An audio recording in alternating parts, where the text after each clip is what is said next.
everyone. Thanks so much for joining me today. My name is Kara and I love to create through crafting, decorating, and cooking, and I also love to save money while doing all my favorite things.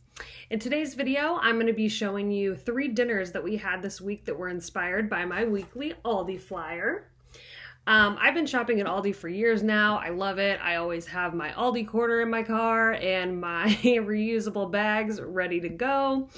I'm really lucky in that I live really close to an Aldi and then other grocery stores, so I am able to go to Aldi every week to get the majority of my groceries, and then I can pop into another store if there is something that Aldi didn't have that I need.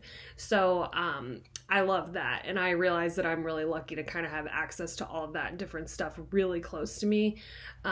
People have differing opinions on items that they would or wouldn't buy at Aldi, and at this point, I think Aldi's quality is amazing. It has improved so much over the years, and it's definitely the best that it's ever been. And so I think that it's perfect and good enough to feed my family for sure. It's just me and my husband right now. So this week I took the Aldi flyer and I got to my Aldi super early on Wednesday morning, right when it opened. And I wanted to make sure that I could get everything because a lot of times, especially with the proteins and the meats, it'll be like while supplies last. So I got there early and I was able to get 2 out of the 3 items that I needed, and I will tell you a little more about that later. I'll also say that right now my husband and I are trying to avoid breads and a lot of starches, so most of what you're gonna see is gonna be like meat and produce based meals. So come along and see what I bought and what I made this week.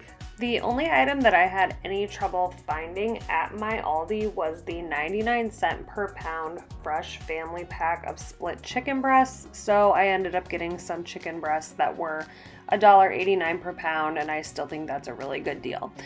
So for my first meal, I'm using those, the 49-cent mangoes and the 69-cent avocado. I'm making chicken breasts with mango salsa. So I'm starting with 2 ripe mangoes, and cutting mangoes is kind of a chore. They have this pit in them that's hard to see, but usually I just start with cutting all the sides off and then scoring them into cubes and cutting them off of the skin, and that usually works pretty well, but it's taken some practice for me to learn how to cut these and get as much fruit as I can off of it. So what I'm doing is just dicing up the mango pretty small. I am adding in some red peppers. I just had those mini ones on hand, and I like to scrape the seeds out with one of my measuring spoons. So I chop that up. I chop up a jalapeno and a red onion too. For the jalapeno, I try my best to not touch the seeds or even the outer skin of the jalapeno with my bare hands because I find that it burns my skin. So I really try to have as little contact with that as possible. I'll put a link down below to a mango salsa recipe from Food Network. What I am doing here is pretty similar to this recipe that I'm going to link. A couple of things I just omitted from the recipe, like the seasonings that they used. I really just used salt and some lime juice in there. So I love recipes and salsas like this for summer. I just think they taste so fresh, and it's really nice to have like a cold, fresh component as part of your meal, especially if you're grilling meat or just having like any type of protein. I love this kind of thing, and this one came out really, really good. I think it probably depends on how ripe your mangoes are. So when you're looking for a mango, just try to get one that has a little bit of give to it when you press your thumb into it. And I'm just adding cilantro, and then I'm just adding some lime juice. This was not ideal. I didn't have a fresh lime, but I had the stuff in the bottle, so it's good enough for me. And then I just sprinkled in some salt, stirred it up, and that's it. For my chicken, I'm using the everything but the elote seasoning and some lime juice. That seasoning is from Trader Joe's, and it's delicious. It has a lot of really like smoky chili pepper flavor, and then it also has Parmesan cheese in it, so it's awesome. And then I have just heated up some butter in my cast iron skillet, and I am putting the chicken breast in there. I want to just kind of get like a little bit of a sear on both sides, and then I am going to throw the entire thing into the oven. That's what I love about this cast iron skillet, because you can transfer it from stovetop to oven so easily. This is honestly my most used kitchen item. It's amazing. Someone gave it to me for a wedding shower at work, and it was a coworker, and I tell her every time I see her like how much I use this thing. I love it. So I just put that in the oven at 425 for about 15 minutes until it was done. And I always use my meat thermometer to check the doneness of all of my meats. This thing has been a total game changer for me as far as getting everything cooked to where it needs to be, but not overcooking. It's great. This week Aldi had avocados for 69 cents, so I picked up a couple of those, and I'm just taking the most ripe one and slicing that up for us to go on the side of this for just a little something else to have along with our chicken. And I just like to slice avocado, put a little salt on it, and that's all. And so I'm just serving these two things up and adding a little extra pepper to my chicken before I put the salsa on top. And then I am sprinkling a little bit more fresh cilantro over the top of my chicken with mango salsa. This was really, really good. I would totally recommend.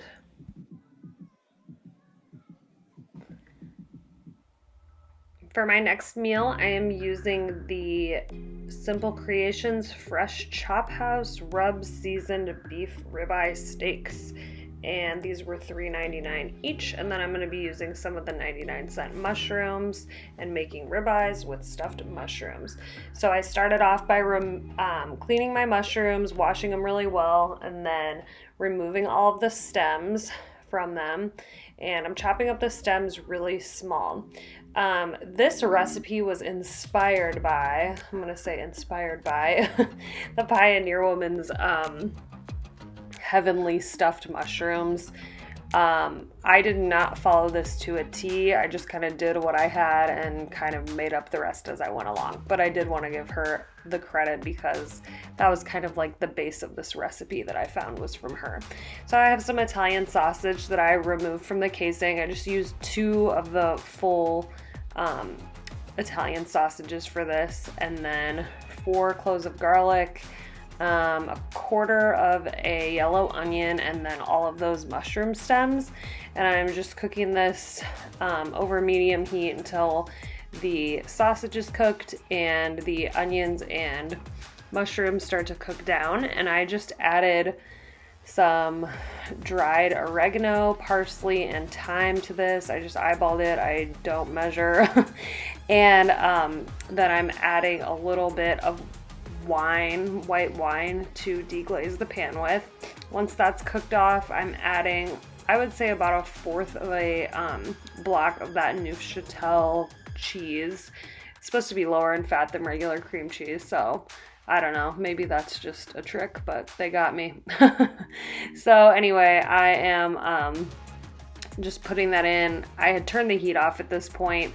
Everything was cooked, so I just wanted to incorporate that and make it all into one kind of unified mixture. And then I'm going to use it to fill my caps of my mushrooms. I have them on this Silpat thing that I actually bought at Aldi. You can see it's that green like silicone liner on my baking dish, and I love that thing. So if you ever see one like in the Aldi find section, it's totally worth it, and I don't see why you would ever buy you know, name brand one. It does the same job. And then I'm just using my ice cream scooper to fill those up. And then last but not least, off camera, I grated a little bit of Monterey Jack cheese on the top of these, and I put them in the oven at 350 for 25 minutes, and they came out awesome. Next, it was time to cook my steaks, and on this particular night, my husband wasn't home, so I just figured, you know what, I'm going to try cooking some steaks in the cast iron, and I would do that again without a doubt. They were so good in here. So I just started by melting some butter and olive oil. I like mixing the two. I think it gives a really nice flavor and it keeps everything from sticking. And then I'm taking those Chop House ribeyes and I am putting them in for 7 minutes on one side, and it was about 5 on the other side. And this was a perfect medium rare steak. Just be sure to always use your meat thermometer to get the correct temperature that you're looking for. So I was looking for 130 to 135 for a medium rare. And as you saw, I did not add any seasoning to this because it came rubbed with this Chop House seasoning. So I just wanted to see how this turned out without me adding anything, and it was great. It had a ton of flavor, plenty of salt, and of course I do cook it in a little butter, but yeah, the seasoning was good all by itself. And then you can see over to the side I'm cutting up another avocado because I still have that other one from left over from the other night. So I am just checking the temp on these and they look good, so I'm taking them off and just letting them rest for a few minutes over on the side. And then I'm pulling my mushrooms out of the oven. Oh my goodness, these were so delicious. I would highly recommend these steaks. I did not know what to expect with the Aldi steaks, but it was great and I would totally buy them again. Okay, our final recipe, I bought one of the little salad bar chopped salad kits and the ground bison. And the bison was $7.99. So definitely that was my splurge for the week, but I just really wanted to try something new. I feel like I have had one bison burger in my life, but I couldn't even remember, so I was like, let's give it a whirl. So I started off with the sweet kale chopped salad kit. It's got dried cranberries, a tangy citrus dressing, and sunflower seeds in the kit. And then the greens is like a mix of cabbage, kale, and some shredded carrots. So I washed that up in my salad spinner, got that into a bowl, and then I am adding some fresh strawberries because they had strawberries for 99 cents this week at Aldi also, and I thought this kind of salad looked like some fruit would go in there very well. So I went ahead and threw that in. Now I just wanted to try this dressing before I dumped it all over the salad just to make sure it was good. So I tasted a bit and it was really delicious. It kind of, it sort of reminded me of like an Asian type salad dressing. Like I feel like there was a little bit of ginger in there or something, and then the citrus. It was really good and just fresh. And then I threw in those dried cranberries and I just let this sit for about 45 minutes before we ate it. And I would really recommend doing that because it helps to kind of break down all those really hearty greens and make them a little softer before you eat them. So then I'm taking those sunflower seeds that came in the salad kit and I am just gonna dry roast these with some slivered almonds that I had on hand. I didn't put anything in the pan like oil or anything like that. I'm just gonna let those natural oils from the nuts kind of come out and kind of give a more roasty, toasty flavor. And so I just sprinkled those on top and this thing was fantastic. I would really recommend this salad kit in particular. I have not tried any of their other ones yet though. Okay, so now I'm just cubing up some cheese because I don't know anything about cooking bison except for that it's extremely lean. This ground bison was 90/10, so very lean. So I thought, you know, I'm gonna throw some cheese in there. I'm gonna throw some bacon in there, and hopefully that'll give it a nice flavor and like enough fat to hold it all together. One time, like a couple of years ago, one of my friends had me and my husband over for a barbecue, and we had these burgers where they mixed cubes of cheese and pieces of bacon into the meat, and they were so good. So I kind of remembered that from that experience and decided to try to replicate that here. Okay, here's the ground bison. Oh, I was so scared that this was going to be an epic fail. But anyway, I'm just getting that into a bowl, and with my hands I'm just gonna combine everything. I tried really hard not to overwork the meat because I didn't want this to get a weird texture to it. Sometimes when you like overwork meat, it can just get really, I don't know, mealy and weird. So I just formed that into 4 patties, and then I put a little indentation in the middle because there is nothing worse than like the baseball burger that you get on the grill if you forget to kind of indent the center of it. I'm just sprinkling this now with some Tony Chachere's. This is just really good seasoning. Probably has too much salt in it, but whatever. And then I am giving it some freshly ground pepper. And this night we did take them and just grilled them up on the good old Weber grill for 5 minutes each side.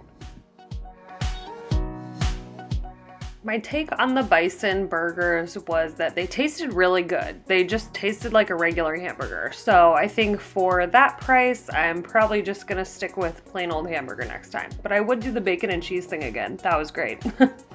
Thanks again for being here today, and let me know in the comments below if you are gonna try any of these meals or which one looked the best to you.